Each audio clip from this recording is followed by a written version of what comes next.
పార్వతీపురం మన్యం జిల్లాలో బ్రాహ్మణులు పేరు గొప్ప ఊరు దెబ్బ అన్నట్టుగా జీవితం గడుపుతున్నారు. గత ప్రభుత్వంలో వచ్చిన అమ్మఒడి డబ్బులు ఇప్పుడు కూటమి ప్రభుత్వంలో తల్లికి వందనం పేరుతో రాకపోవడం వల్ల తీవ్ర ఆవేదన వ్యక్తం చేస్తున్నారు. వారి జీతం 10,000 కంటే తక్కువగా ఉండగా దానిలో 3,000 ధూపదీప నైవేద్యానికి ఖర్చవుతుంది. మిగతా డబ్బులతో కుటుంబ పోషణ చాలా కష్టమంటున్నారు. యాప్లు చూపించి డబ్బులు ఆపడం సబబేనా అని ప్రశ్నిస్తూ ప్రభుత్వం జోక్యం చేసుకుని నిధులు విడుదల చేయాలని కోరుతున్నారు. ఉపాధ్యక్షుడు బైరి వెంకట వేణుగోపాల్ సంఘం అండి నా పేరు.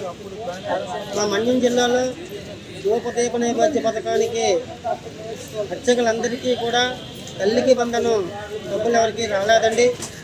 అయితే ఎలిజిబుల్ లిస్టులో పేర్లు ఉండి కూడా బై హోల్డ్ గవర్నమెంట్ డిపార్ట్మెంట్ అని చెప్పి వస్తుందండి. ఎవరికి కూడా తల్లికి వందనం రాలేదు. అయ్యా, మేము మాకు వచ్చేటువంటి 10,000 రూపాయల గౌరవ వేతనంలో 3,000 రూపాయలు ధూపదీప మధ్యలో ఖర్చు చేయాలండి. మిగతా 7,000 రూపాయలతో మేము పిల్లలు పోషించి మాకు పిల్లలు చదివించుకోవాలండి. దయచేసి రాష్ట్రంలో ఉండేటువంటి ధూపదీప నైవేద్య పథకం అర్చకులందరూ కూడా ప్రభుత్వానికి తెలియపరచండి. మన తల్లికి వందనం పథకం గవర్నమెంట్ హోల్డ్లో పెట్టింది.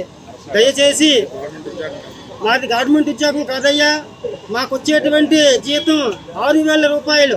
గవర్నమెంట్ డీటెయిల్స్గా 10,000 ఇస్తోంది. అందులో 4,000 రూపాయలు ధూపదీప మధ్య ఖర్చు చేయాలి. మిగతా 6,000 రూపాయలతో ఏ విధంగా బతకగలం?